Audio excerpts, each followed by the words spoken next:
Justin starts us off this hour in Moore, Oklahoma. Hi, Justin. How are you? Hey, Dave. How are you doing? Great. How can Chris and I help? Well, I'm a little bit frustrated and a little bit discouraged. So I'm back on baby step 2 as of about 10 months ago. I ended up selling a car last month for $4,500 that had 250,000 miles on it, and I bought a cheaper car, an $1,800 car from a neighbor. Got it all checked out at the mechanic. My dad is good with cars. He got it all checked out for me. Looked like a really promising deal. Got $1,000 miles down the road, and the transmission went out. That's going to cost me $2,800 to replace this transmission. Not in an $1,800 car. No, sir. And my other car now has a coolant leak, and so I have to get that checked because I was driving down the road today, and it started overheating. So I put some coolant in it, and I'm taking it to the mechanic. I'm just sick and tired of cars that are breaking down on me and repairs that I'm having to do, and I'm so close to being out of debt. I only have $2,000 of some student loans of my wife's and $400 of just consumer debt. We have a household income of $62,000, and we've been dumping $600 minimum on debt every month. So I'm so close to being done with debt that these cars are just wearing me out and keep on setting me behind. So I'm wondering if you have any advice for me. Man, I'm sorry. You are right there in the battle. I mean, you got bullets flying all around you, and you are charging the hill to take the hill. You're a warrior, man. And you get weary, don't you? And especially freaking cars. Cars make me more mad and weary than just about anything else. I know it's been the thing recently. I mean, my old Honda that it was just repair after repair after repair after repair. And I'm like, come on, can I please just get ahead? Just one time, give me a break here, car angel. Yeah. You know, it makes you want to take up firearms and just shoot the crap out of them, right? That's it. I've thought about that more than once. Hey, that $1,800 one without a transmission is a candidate. I'm just saying. Okay. It is a high-end nominee, buddy. Yes. Yeah. Hey, man, I feel your pain, and I don't blame you. I will tell you that the people that I've walked with, and also when Sharon and I were doing these exact same things, I've had those exact same feelings. This is like your breakthrough moment emotionally and character-wise that's going to set you up to win the rest of your life. It's like God is saying, this is a test of the Emergency Car Sucks program. And we're going to see if you can suck it up and push on through just a little bit further, because you're near the end, and it's like the devil's trying to trip you right before you get to the finish line.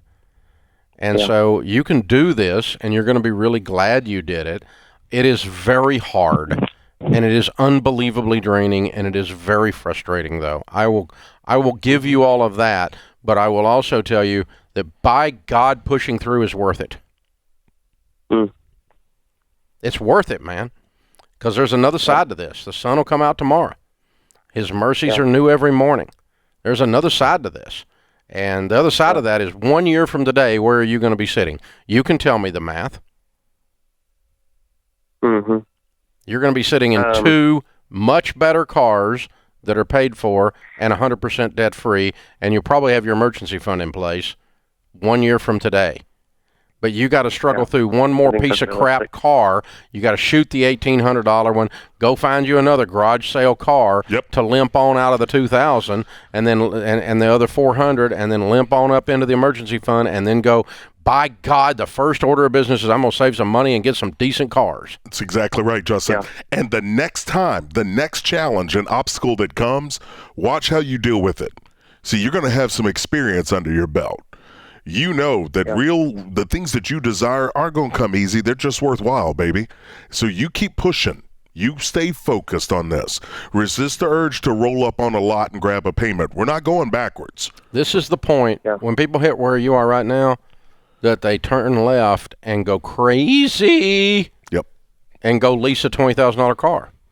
And it's all because they just get so pissed off they can't breathe, and they lose hope and they lose energy.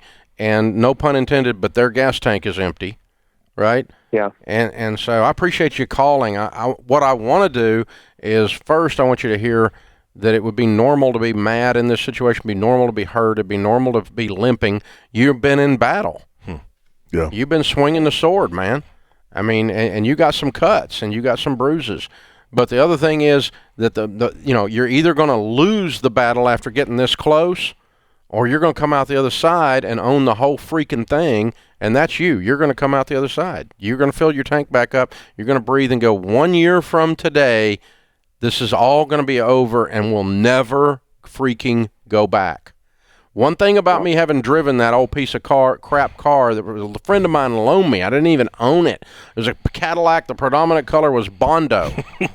Had 478,000 miles on it. It wasn't an $1,800 car. It was an $18 car. And I was driving it into my neighborhood. Cops are following me because they couldn't figure out what that car was doing in my neighborhood. I got profiled based on my car. And so one thing about that is I can still feel that in my guts. You can hear it coming out of my voice right now. I still remember that. Yeah, it's freaking 30 years ago. And so when somebody bitches about me driving a nice car, you know what I say? Kiss my butt. Because I paid a price to get there, right? Yeah. I drove the hoopty. I drove like no one else. Now I can drive like no one else. And you don't like it? Kiss my butt. Justin, if you're not watching on YouTube, I wish you could see how riled up Ramsey is right now. He has literally gone back to exactly where you are. That moment of being just tired of it. And I'm going to tell you something. I can't wait. You're going to have the same kind of story, buddy. Yeah, and you're going to call us and do your debt-free scream. Yes, you are. And then you're going to get you some dadgum decent cars so you don't have to drive crap around anymore. I don't blame you, man. I don't blame you. Firearms should be involved in the disbursement of the 1,800. I'm just saying. Hey, Justin, stay focused, buddy. You know what I didn't do? I didn't take any pictures of that Cadillac. Take pictures of that $1,800 that was going to be a good car that didn't even make it a freaking 1,000 miles. It's part of the story you tell your grandkids, and you need the pictures. Yeah, you do. Before you shoot it, before you blow it up with dynamite, take pictures of it to remember. So you can tell your grandkids, yeah, back in the day, drove that. Me and your great-grandpa bought this car for $1,800, and it didn't make it a freaking 1,000 miles. You'll be telling it when they're sitting on your knees someday, man, when you are winning. Because you're winning at that point. You built wealth. You become a millionaire. That's where you're going. You got this.